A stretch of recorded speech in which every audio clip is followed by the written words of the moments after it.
If you have a Bible, open it up to the book of Joshua, chapter 8. If you don't have a Bible, there are Bibles all around you.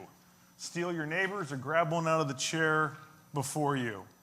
So just a quick recollection of what we've gone through so far. You'll recall that in Joshua, a quarter of this book is simply entering into the land and the taking of Jericho. And we have completed that process. You'll remember they get near the Jordan River, and Joshua sends 2 spies in to spy out the land. God has a different plan than Joshua's, but he uses Joshua's plan to take a left turn. They meet Rahab, the harlot, and she is a follower of Jesus, and she now has joined the Israelites after the taking of Jericho. They go to the river's edge. They consecrate themselves for 3 days, meaning they go through the process of remembering that they are God's people. And the priests take the Ark of the Covenant. God's presence dwells between the angels, the wings of the mercy seat. They take the Ark of the Covenant. They put it out in the middle of the river. The waters part from Edom down to the Dead Sea. For 25 miles, the river dries up. They walk across. They take 12 big stones. They place them in the middle of the river at the foot of the Ark of the Covenant. The Ark leaves. The waters return. They carry 12 more stones representing the 12 tribes of Israel. They carry them down south about 20 miles down to the place of Gilgal, which becomes their encampment for several months. They pile these 12 stones up as a memorial. They take Passover for the first time in their lives. It's been over 40 years since they've taken Passover. They circumcise all the males, which has not taken place at all for 40 years. Joshua begins to figure out what he wants to do to conquer Jericho. He goes out and Jesus meets him, the divine warrior, which is enough of its own. And those 2 famous phrases that we camped on a few weeks ago, where Jesus says to him, "I am and I have come." Joshua relaxes. They take Jericho with kazoos, basically marching around the city, as Brian so eloquently shared. They conquer through worship. They conquer through their identification with God, and God drops the walls. And then they get a little cocky, and they go to take the city of Ai, spelled Ai, as Jeff shared last week. They place their confidence in the wrong spot. And one of the tribesmen, Achan, steals some stuff when they were supposed to burn everything and give everything to God. It was Karim. It was banned. It was all to be given to God as a first fruit. He steals it, and they get their little tushies whooped. So we find ourselves now in chapter 8, and Joshua is a little unnerved at this point, thinking he's going to conquer all of the promised land, and the second battle goes not so well. So we start with verse 1, and it says this. And the Lord said to Joshua, "Do not fear and do not be dismayed. Take all the fighting men with you and arise and go up to Ai. See, I have given into your hand the king of Ai and his people, his city, and his land. And you shall do to Ai and its king as you did to Jericho and its king. Only its spoil and its livestock you shall take as plunder for yourselves this time. Lay an ambush against the city behind it." So I want to camp here just for a few minutes and just highlight several things.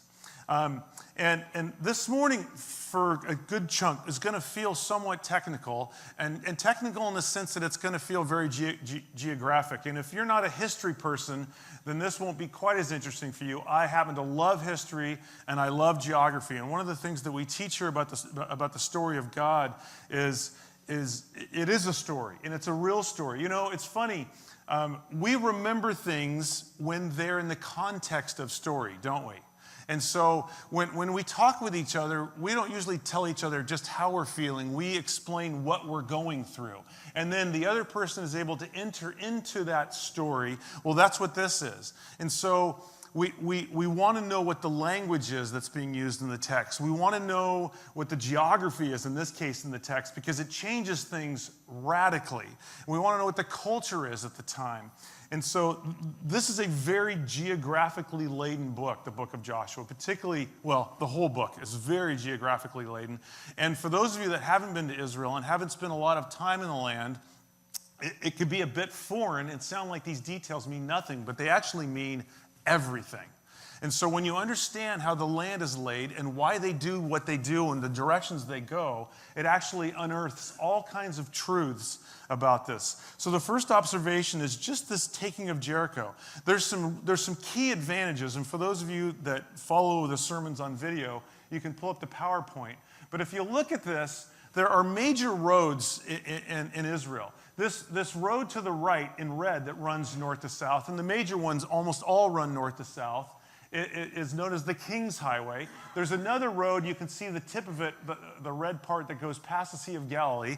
That runs along the coast then all the way down to Egypt.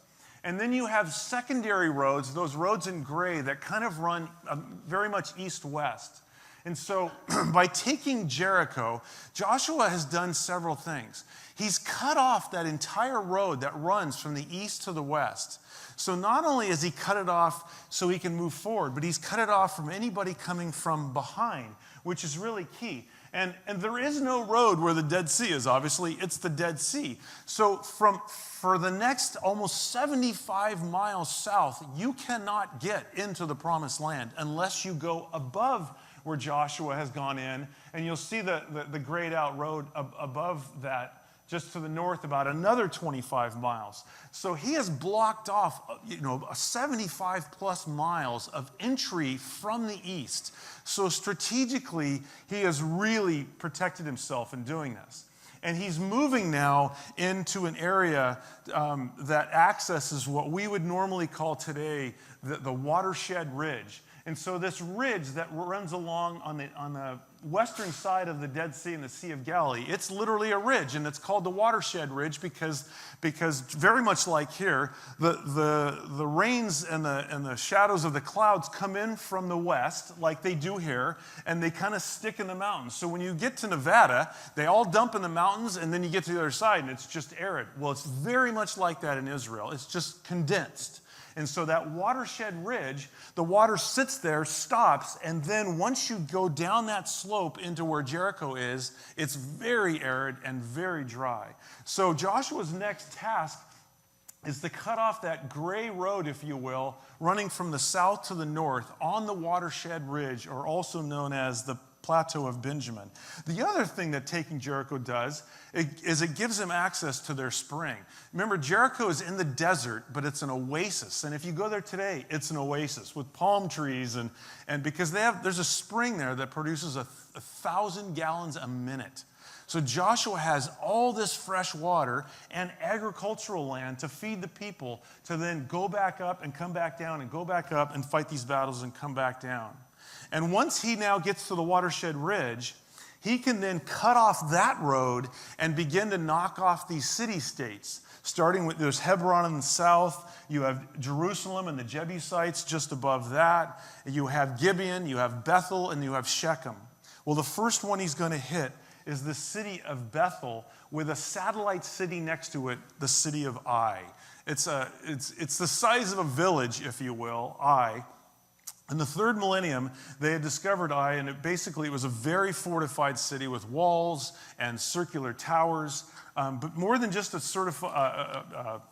fortified city, it was the first kind of arable land. So it's the first place as you come up out of the desert and walk through these deep crested wadis up out of the desert, and you just get to the Plateau of Benjamin on top. It was the first kind of dirt that you could work with to plant land. So if he takes Ai, he's got agricultural land on the bottom in Jericho and on the top now in two locations to feed his people. So it's very important. And more than likely, Ai is, because it was only about 2 acres in size, was just a satellite city, if you will, of Bethel. And you don't know this till the end of the chapter, because in the end, he is fighting Ai and Bethel. Well, the reason is because they're less than 2 miles apart. So the big city-state is Bethel, and it's got a little outpost, if you will, of the place of Ai. So if he can take Ai, he is in effect taking the city-state of Bethel at the same time. He's getting agricultural land on top of it, and then he's on striking distance to go to the next city north, which is the city of Shechem. And just for a side note, for those that struggle with whether these stories are real, and if you read Christian literature, This book in Joshua, and I shared this in my second sermon on whether or not God is authorizing genocide, and you can look that sermon up if you haven't heard it. This book is the most troublesome book for scholars because there's all kinds of questions about whether these battles happen. Many scholars say, well, there's only evidence of about 2 of these cities falling apart during the time of Joshua. Therefore, the book of Joshua is really a fabricated story written, 500 years later, around 500 BC, and it was kind of justifying how Israel got to their land. And this is very, very inaccurate. The place where they always thought was Ai in excavations was a place by the name of Et-Tel, E-T-T-E-L-L. But the problem was this. Et-Tel did not exist between the years of 2400 BC and 1200 BC. Joshua, the book of Joshua, and when Joshua conquers Ai, it was in 1400 BC. So scholars would say, well, how could Joshua conquer Ai in 1400 when it didn't exist between 2400 and 1200? So the conclusion that many scholars made was, this is clearly a fabricated story. And yet, lo and behold, in 1995, they begin to do excavations 1.5 miles from Et-Tel at a different place that you can see on the PowerPoint slide called Kirbet El Makatir. And it turns out it's a better location and actually fits exactly what the story of Joshua was. So it's fascinating to me. It's always remarkable.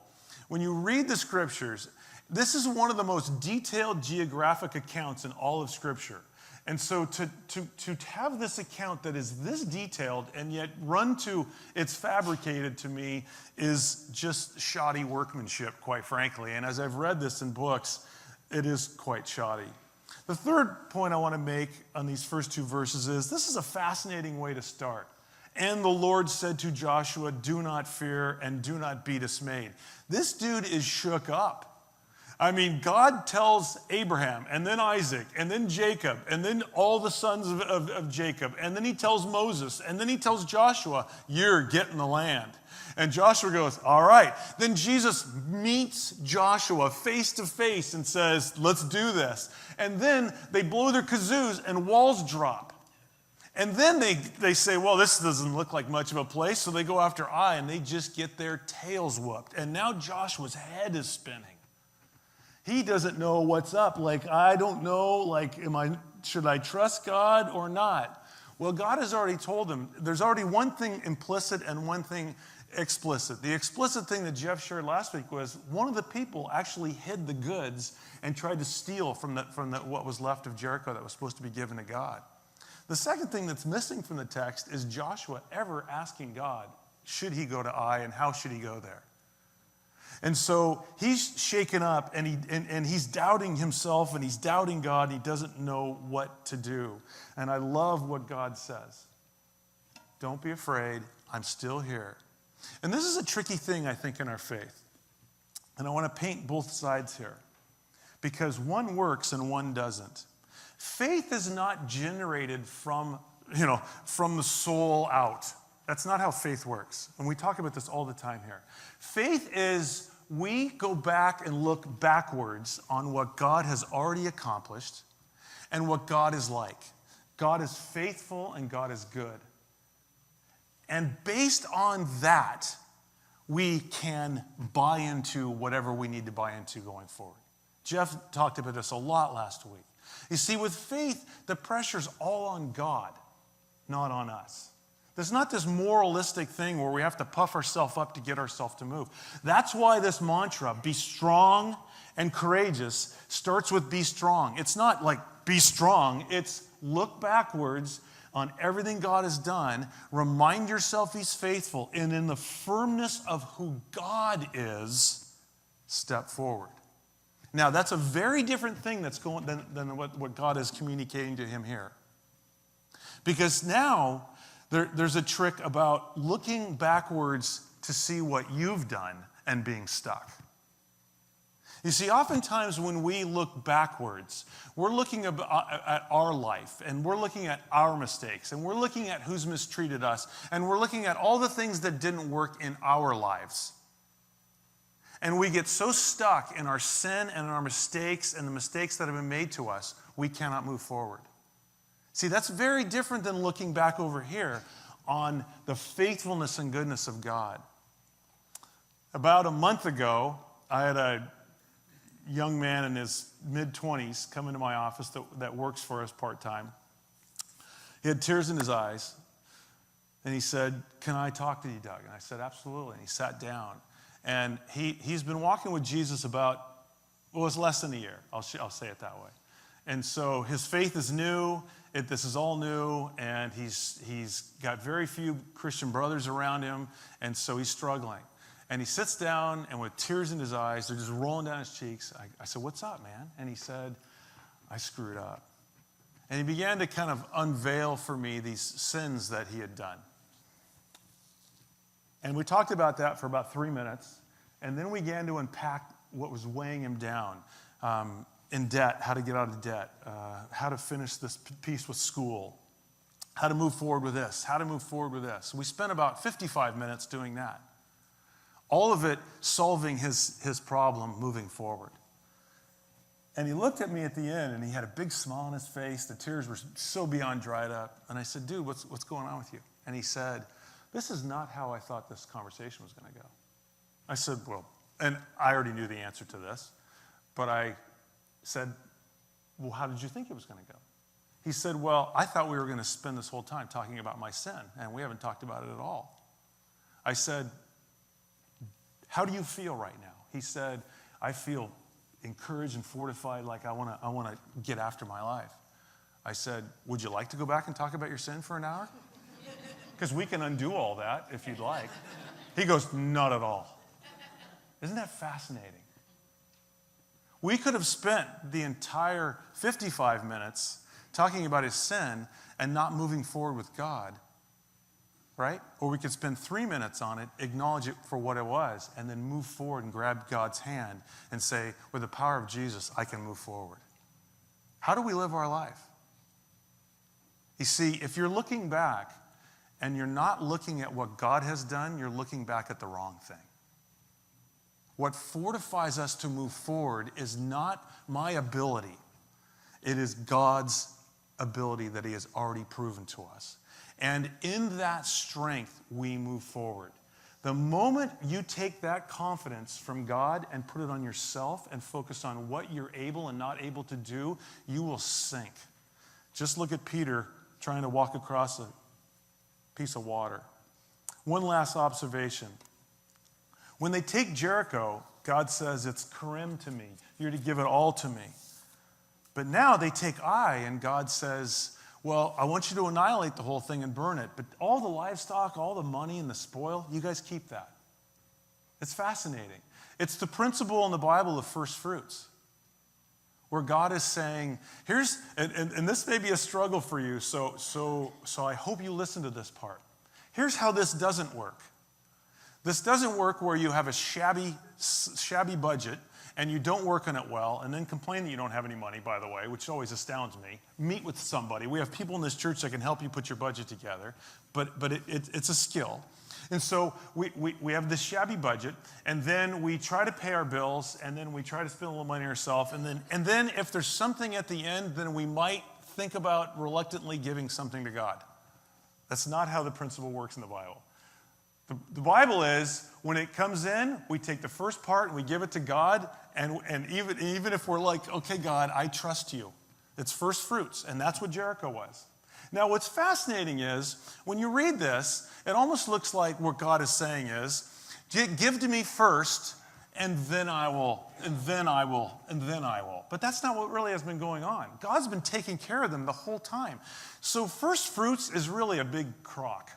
Because God has been blessing the whole time. Where do you think the whole thing came from to give the first fruits out of anyway, by the way? They've been getting manna every day for 40 straight years. When they crossed the Jordan River, by the way, that was dammed up by God for 25 stinking miles, and they got down to Jericho, oh, by the way, God scared the Jerichoites back into their city after they planted the barley and let it grow this high before they cut it. So all they had to do was collect the barley and make their own food. They did nothing. So to ask them to give to God first is really kind of nonsense, because they're not giving to God first, because God's already been the first one that's been giving and giving and giving. I'll let you wrestle with that in your little noodle for the next several months. Verse 3, so Joshua and all the fighting men arose to go up to Ai, and Joshua chose 30,000 mighty men of valor and sent them out by night. And he commanded them, behold, you shall lie in ambush against the city behind it. Do not go very far from the city, but all of you remain ready.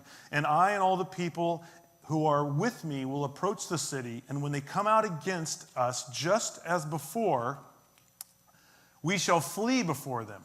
And they're going to come out after us and until we have drawn them away from the city. For they will say, they are fleeing from us just as before. Notice where the confidence is placed. So we will flee before them. Then you shall rise up from the ambush and seize the city, for the Lord your God will give it into your hand. And as soon as you have taken the city, you shall set the city on fire, and you shall do according to the word of the Lord. See, I have commanded you. So Joshua sent them out, and they went to the place of ambush and lay behind Bethel and Ai, about 2 miles apart, to the west of Ai. But Joshua spent that night amongst the people. Let me see if I want to say anything about this. So obviously they're still camping down at Gilgal, and this is about a 12-mile trek up the Wadi. So they got about a 12-mile hike, and Joshua now is going to give all these detailed instructions because he's sending a good chunk of the group to go up, sneak around to the west and hide, and then he'll take the mass up to the north. And he's going to draw them out, and then the people of the west will come in behind them and sack the city. He's not going to see these people for 48 hours, so he's got to give very detailed instructions. So I love how engaged Joshua is in this whole process. Verse 10, Joshua rose early in the morning and mustered the people and went up, he and the elders of Israel, before the people of Ai, and all the fighting men who were with him went up and drew near before the city and encamped on the north side of Ai, with a ravine between them and Ai. Verse 12, he took about 5,000 men and set them in ambush between Bethel and Ai to the west of the city. So they stationed the forces, the main encampment that was north of the city, near its guard, west of the city. Notice all the geographical detail here. Pretty good for a made-up story. But Joshua spent that night in the valley. And as soon as the king of Ai saw this, he and all his people, the men of the city, hurried and went out early to the appointed place toward the Arabah. The Arabah, and if you see on the map or if you're looking from home, that's that area basically around the Jordan River in the valley floor in the desert north of the Dead Sea. So it doesn't say they're in the Arabah. All you have to know is Joshua now is going to take all these men in the north, and they're going to hightail it now to the east, back to their encampment. They know where they're living, by the way, the people of Bethel and Ai. So he's going to make it look like they're retreating again. So they head towards the Arabah to meet Israel in battle. But he did not know that there was an ambush against him behind the city to the west. And Joshua and all Israel pretended to be beaten before and fled in the direction of the wilderness. So again, this is heading east. And what's fascinating is this language in verse 14. The people of Ai and Bethel, they rush to go after Joshua because they know they're going to retreat. They know what this looks like. They just did this. The way the Hebrew is written, it's a hastiness. They're doing this hastily. Interestingly enough, this looks exactly like what Joshua and the Israelites did before. They got hasty, and they just kind of put their confidence in themselves and what already took place yesterday rather than in God. And they just run, and it does not work out well. Again, be strong in what God has done, and then you'll be able to be courageous moving forward. Verse 16, so all the people who were in the city were called together to pursue them, and they pursued Joshua, and they were drawn away from the city. Not a man was left in Ai or Bethel who did not go out after Israel. That's overconfidence, by the way. They left the city opened and pursued Israel. Verse 18, then the Lord said to Joshua, stretch out the javelin that is in your hand toward Ai. Javelin's a strange English translation. When I think javelin, I think of the Olympics, that long pole. It wasn't like that. It was more of a sickle-shaped sword kind of deal. So I want you to point this javelin that's in your hand toward Ai, for I will give it into your hand. And Joshua stretched out the javelin that was in his hand toward the city. Does this look like anything we've seen in the story before? This should remind you of something. Not in Joshua. What? Moses. This is what God had Moses do when they fought the Amalekites. This is what Moses did at the Red Sea. Put it out, put the staff out, hold it out, don't move it, and keep pointing it. 19, and the men in ambush rose quickly out of their place, and as soon as he had stretched out his hand, they ran and entered the city and captured it.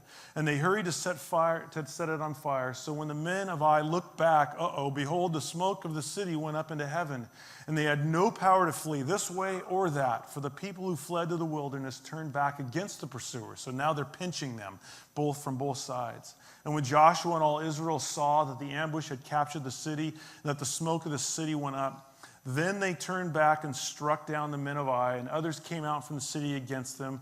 And they were in the midst of Israel, some on this side, some on that side, and Israel struck them down until there was left none that survived or escaped. The king of Ai they took alive, and they brought him near to Joshua, and Israel had finished killing all the inhabitants of Ai in the open wilderness. They pursued them, and all of them to the very last had fallen by the edge of the sword. Then all Israel returned to Ai and struck it down with the edge of the sword. And all who fell that day, both men and women, were 12,000 in all. Now, this is a fascinating comment. 12,000, that means this is a substantial place. This is a big fortified city-state of Bethel and Ai. Remember that in just a second. But Joshua did not draw back his hand with which he stretched out his javelin till he had devoted all the inhabitants of Ai to destruction. Only the livestock and the spoil of that city Israel took as their plunder, according to the word of the Lord that he commanded Joshua. And Joshua burned Ai and made it forever a heap of ruins, so it is to this day. And he hanged the king of Ai in a tree until evening, and at sunset Joshua commanded they take his body down from the tree, threw it by the entrance of the gate, raised over it a great heap of stones to where it stands to this day. By the way, that was exactly how they were supposed to kill a king, according to the book of Deuteronomy. I want to close on what will sound like 2 points, but it's really 1 point. They're kind of two sides of the same coin. This idea of pointing the javelin. We see Moses do this at the Red Sea. We see Moses do this with the Amalekites, and now Joshua does it. And he does it and keeps holding the javelin and pointing it the entire time. He never lets it down. And it's a little bit like when Brian said, they conquered Jericho with worship. So how do we conquer with worship? It's a similar question, and that is, how do we point towards God like this? And maybe the better question is, do we point our lives and our minds and our hearts towards God? Joshua pointed his javelin toward Ai. This wasn't a signal for his men to move or like which direction to go. I think they had that part figured out, by the way. This was a signal to Joshua and to all of Israel to remember whose battle this was. They're pointing to say this is what God is doing. That's what they're doing. They're pointing to remind themselves who's doing this while it's being done. And notice it says in verse 26, Joshua did not withdraw his hand during any of this. They were successful because God was directing this battle. They were successful because God was giving them this victory. They were successful because God, ready to move, even though they're ready to move, they stop and they look to God. Joshua looks to God and before he moves this time. And God gives them guidance. And they, and specifically Joshua in this case, needed a reminder that this was God doing this. This wasn't their great fighting tactics. God was the one that told them to lay an ambush. It wasn't Joshua. Joshua was only repeating what God had told him. Joshua and these people needed a reminder on in whose life their lives were held. Who held them in the palm of their hand? Who held their future? Who gave them success? And this is where it gets tricky because we are so, this is going to sound really silly, but that's kind of what I do. We are so involved in our lives that we convince ourselves that we're the one actually doing it all. Don't you feel like that? I mean, work is hard. Raising kids is hard. Doing marriage is hard. Sometimes just getting out of bed's hard. It's just hard. Life is hard. And if we're people of character and integrity, we lean in. And then in our leaning, somehow the weight of that thing in front of us falls here when it never was meant to fall here. So what do we do? How do we point our javelin to remind ourselves that it's not on us, it's on God? That's the question. If this is it for you, if you come to this for an hour and 15 minutes on a Sunday morning and you think this, if you think this hour and 15 minutes is going to just carry you all week, you're in deep doo-doo, as you already know. By about tomorrow at 10:30 in the morning, you'll be sinking. It's true, right? You all know this. You're all like me. You all go, I can't believe how seldom I think about God. Right? This is reality. We don't need to pretend here. I know this is church, but we can be honest with each other. So what do we build into our lives, people? What javelin do we have, and where are we pointing it? It could be as simple as starting your day with asking this question. It could be as simple as before you enter your place of work, get out of the BART train, or get out of your car and putting your hand or pointing your finger at that building or your office or your desk or wherever it is and say, God, this is about you today. It can be as simple as what we see Brian Fury done that I've been sharing. At 10 o'clock in the morning and at 3 o'clock in the afternoon, he gets up, leaves his desk, leaves the office. I watch him walk out the driveway with his verses in his back pocket, and he memorizes verses and prays to remind himself for 10 minutes, morning and afternoon, that his job is not about his life. God is his life. I don't mean to be crass, but you come to my house, there's a heavy, heavy Christian book sitting on my toilet. And at least once a day, now that I'm over 50, twice a day, I'm being reminded God is alive in my life. That may sound stupid to you. It solved a lot of problems for me. Because at least once a day, twice a day, I'm remembering, I'm pointing my javelin towards God and saying, God, you're the one, not me. A verse on your dashboard that you change once a week, once a month. What I see my wife doing, or Tom Aftal, they read the passage that we're going to study the following Sunday every day before they get here. And so it's already in their head. They come with 10 questions about the passage. They're not trying to, unpack the story itself. They already know the story. Now they're trying to understand it at a deeper level. What do we do in our life? How do we point this javelin on a daily basis, being around other believers, brothers and sisters, that remind us, Doug, you're carrying way too much. God is doing this. And the other side of this coin is how dangerous the ego is, by the way. This is this side of looking at yesterday, where we look at what we did wrong, what we didn't do right. This overconfidence in ourselves rather than a proper confidence in God and what he did yesterday. It's fascinating. In chapter 7, verse 3, the people of Israel, the dudes, they come to Joshua and they go, don't even worry about this one. There's so few. Isn't that right, Jeff? There's so few of them. Just give me 3,000, and we'll take care of these idiots. And they get annihilated. And yet we find out in this morning's text that 12,000 people died in Bethel and Ai. So one of two things are going on here. Either the Bible is not accurate, because one group said there's not very many, and we find out there's a ton, or maybe, possibly, there's a perspective issue. And I'm going to go with number 2. See, the reality, what they think is reality is not reality. There's 12,000 people up there to conquer. But they just rely on themselves. They rely on their history. They just put it on themselves and they go, we got this. A good majority, and for a long time, almost all of the revenue that Brian and I made in our company was because of our contract with Kaiser. And we are little, by the way. We've got, 60 employees. We are nothing. And we joked for a long time when we started the company. It was, two dudes and a sister-in-law, because it was Rhonda Fury's sister that was our secretary, and it was Brian and I. And then we kind of built this company, quote unquote. And then our main contract is Kaiser. I don't know if you've heard of them. They're large.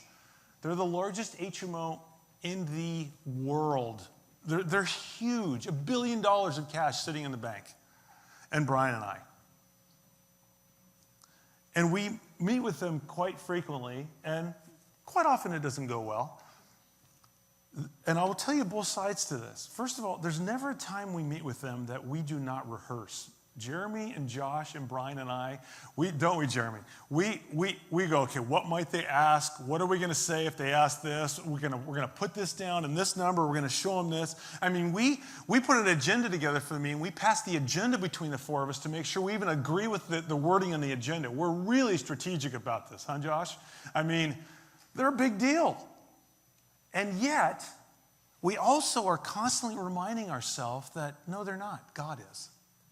See, who holds us in their hands, Josh, Jeremy, and Brian and I? Kaiser? Because it looks like that's where the revenue's coming from? Or is it God? See, if I'm paralyzed by what looks like Goliath and I can't move, then I can't even think clearly. I'm not listening to God. I can't move forward courageously. But see, on this side, where I look back, or on this side, I look back and I go, God is faithful.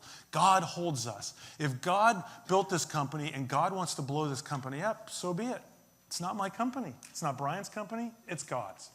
And by the way, it's not really Kaiser upholding us. It's God. And so I can boldly speak to them. Now, I do it intelligently, and we practice before we go in, because I want to be like Joshua. I want to be diligent. But I cannot ever allow myself to think in confidence of myself, this is all falling on us. It paralyzes us. You wonder why we have anxiety? Because your confidence is in yourself. You wonder why everything in front of you looks so stressful? Because for you, it's all on you, which is a fabrication. Be strong in. See, it's not just be strong, it's be strong ...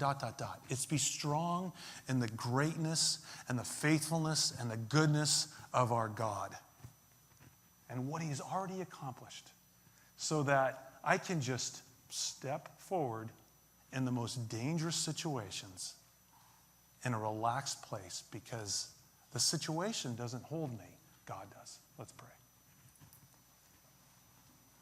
Father, you know what this place is like. You sent your son who walked it. It is hard territory. We have conquests like this like every day. Some of them just fighting the insides. Some of them fighting things on the outside. Relationships and work and pressures of money and just on and on.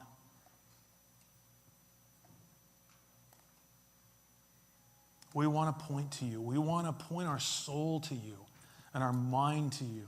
We want to relax in the confidence of knowing you hold us in the palm of your hand and not that which lies before us.